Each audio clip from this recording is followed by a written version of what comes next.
तो दोस्तों आइए चेंज ऑफ वेरिएबल वाले मेथड पे एक और क्वेश्चन प्रैक्टिस करते हैं जिससे आपका कांसेप्ट और क्लियर हो जाएगा। तो ध्यान दीजिए, ये हमें जो है इंटीग्रल दिए, double integral over region R of x square plus y square with respect to dx dy. मतलब हमें एक्स वाई प्लेन में इस रीजन आर जो भी दिया गया उसमें हमें इसे इंटीग्रेट करना, ठीक है। Correct, if R is first quadrant, R जो है फर्स्ट क्वाड्रेंट में है, बाउंडेड बाय दिस मतलब इस ये जो आपको यहां पर कर्व दिख रहे हैं ना, इनके द्वारा जो है जो बाउंड रीजन होगा उस रीजन पे हमें जो है डबल इंटीग्रेशन करना है, जहां पर हमारा ये ए का लिमिट डिसाइड किए, मतलब ए 0 से बड़ा है, बी से छोटा है, सी 0 से बड़ा, डी से छोटा है, ठीक है। ताकि हम ये पता लगा पाए कि हमें लोअर लिमिट में ए को लेना है कि बी को लेना है, या लोअर लिमिट में सी को लेना है कि डी को लेना है, ये तो पता होना चाहिए ना, कौन कहां से कहां तक चल रहा है, इधर से किधर जा रहे हैं। तो ये अंदाजा लगाने के लिए हमें ये कंडीशन दी हुई है। अब आप बताइए, क्या आप यहां पर इस रीजन को प्लॉट करेंगे? इस रीजन को बोलिए, ये रीजन प्लॉट करेंगे क्या आप? इस रीजन को प्लॉट करेंगे क्या आप? इस रीजन को प्लॉट करेंगे। ये रेक्टेंगुलर हाइपरबोला है और ये भी जो है आपका जो है कुछ, अगर आप under the root b square करते हैं तो ये भी कुछ सर्किल टाइप का स्ट्रक्चर, सर्किल करें सॉरी, ये हाइपरबोला टाइप का स्ट्रक्चर बनेगा, ये भी बनेगा। तो आप जब इसको प्लॉट करेंगे उसके बाद बनाएंगे तो समझ लीजिए कि ये क्वेश्चन आपसे तो नहीं होने वाला है, ठीक है। क्योंकि जब तक आप प्लॉट करेंगे, जब तक बनाएंगे, तब तक हो सकता है कि गाड़ी मतलब ट्रेन स्टेशन छोड़ के जा चुकी हो, ठीक है। तो ऐसा काम नहीं करना है, हमें इस क्वेश्चन को देख के अंदाजा लगाना है यार कि क्या अगर हम ये जो सेम चीज दिख रहे हैं, x square minus y square equal to a, x square minus y square equal to b, अगर हम इसको यू मान लें, ये हमारा कौन सा रीजन था? आर था। आर रीजन क्या दिया गया है? आर रीजन हमारा कुछ इस टाइप से है। कैसे है? X square minus y square equal to a, x square minus y square equal to b, ठीक, and 2x comma y equal to c, 2x comma y equal to d. ये हमारा रीजन आर है। आपको दिख रहा है ना, अगर हम इसको जो है u मान लें और इसको v मान लें तो हमारा नया रीजन कोई R1 क्रिएट हो जाएगा। अगर हम क्या मान लें, let x square minus y square equal to u and 2xy equal to v, ठीक, ये हो गया u इक्वल टू v। आप देखिए, जब आप इसको u मान लेंगे ना, ध्यान देना, आप इसको u मान लेंगे तो u किसके बराबर होगा? a के बराबर। u किसके बराबर होगा? a के बराबर।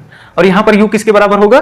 b के बराबर, ठीक है। तो कहने का क्या मतलब है, ये वैल्यू जो है a से b के बीच में चल रहा है। इसका मतलब यहां पर ध्यान देना कि u किसके बीच में लाई करेगा? a से लेके b के बीच में। क्यों? क्योंकि यहां पर a जो है b से छोटा है और u जो है हमारा यहां से लेके यहां तक आ रहा है, तो u की लिमिट डिसाइड हो गई a से b। वैसे ही v की लिमिट कितना डिसाइड हो जाएगी? 2xy इक्वल टू c से लेके 2xyd। तो जहां पर c लेस देन d है तो इसका मतलब v हमारा किधर आ जाएगा?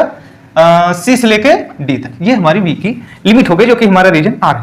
अब हम क्या करेंगे, इस डबल इंटीग्रल को r x square plus y square dx dy, इसको हम क्या करेंगे? इंटीग्रेट करेंगे R1, ठीक। इसको मान लिए हैं क्या? यहां पर देखना x square plus y square. अब आप बताइए, यहां पर हमको क्या चाहिए? X square plus y square चाहिए, ठीक है। अब यहां पर हमें क्या जरूरत पड़ेगी? X square plus y square की वैल्यू, मतलब एक्स वाई की वैल्यू निकालना पड़ेगा। तो आप हमेशा ये ध्यान में रखना ना कि आप जो भी यहां पर फंक्शन दिया हो, इसकी वैल्यू पुट करने से पहले थोड़ा सा जैकोबियन जो आएगा, जैकोबियन का वेट कर लेना। मान आप जैकोबियन अभी लिखा जाएगा, उसका थोड़ा सा वेट कर लेना। हो सकता है जब आप उसे पुट करें तो ये दोनों आपस में हट जाएं, धाराशायी हो जाए, खत्म हो जाए, तो आपको फर्जी के यहाँ पे मेहनत नहीं करना पड़ेगा। तो ये हो गया आपका क्या, अभी के लिए आप इसको रख दीजिए ऐसे एक्स स्क्वायर वाई स्क्वायर, और हाँ इसको रिप्लेस कर दीजिए जे डी यू डी वी, ठीक। अब जैकोबियन आप निकालिए। यहां पर ये जो जैकोबियन है वो कैसे निकालते हैं? एक्स कामा वाई का partial derivative with respect to u comma v के टर्म में। अब यहां पर आप देखिए, जैकोबियन जो है निकालना है। आप क्या माने हैं यहां पर? X square minus y square equal to u, means यहां पर यू किसका फंक्शन दिख रहा है? एक्स कामा वाई का दिख रहा है। तो यार जे का आप पार्शियल डेरिवेटिव निकालने जा रहे हैं एक्स और वाई का, वी यू और वी के रिस्पेक्ट में। तो अगर एक्स दिया होता है हमें यहां पर function of u comma v, तब तो ये आसान था। लेकिन अब यहां पर हमें जो है यू और सॉरी एक्स और वाई को जो है यू वी के टर्म में फंक्शन फाइंड करना पड़ेगा। तो ये तो जैकोबियन फाइंड करना हमें टफ लग रहा है, इसलिए हम क्या फाइंड करेंगे? J dash. जे डैश हमारा क्या हो जाएगा? Partial derivative of u comma v with respect to x comma y, ठीक। क्योंकि यू वी के देखिए function of x comma y दिए हुए हैं। आइए कर लेते हैं। पहली बार क्या करते हैं? यू का एक्स के रिस्पेक्ट, इस यू का एक्स के रिस्पेक्ट में करेंगे, वाई कांस्टेंट माना जाएगा पार्शियल में, तो ये हो गया 2x। फिर दूसरी बार भी u का y के रिस्पेक्ट में, तो बताइए y के रिस्पेक्ट में करेंगे क्या हो जाएगा? -2y, ठीक। फिर वही करना है v का x के रिस्पेक्ट में 2y, फिर v का y के रिस्पेक्ट में 2x। आप इस डिटर्मिनेंट को सॉल्व करिए, कितना आ जाएगा?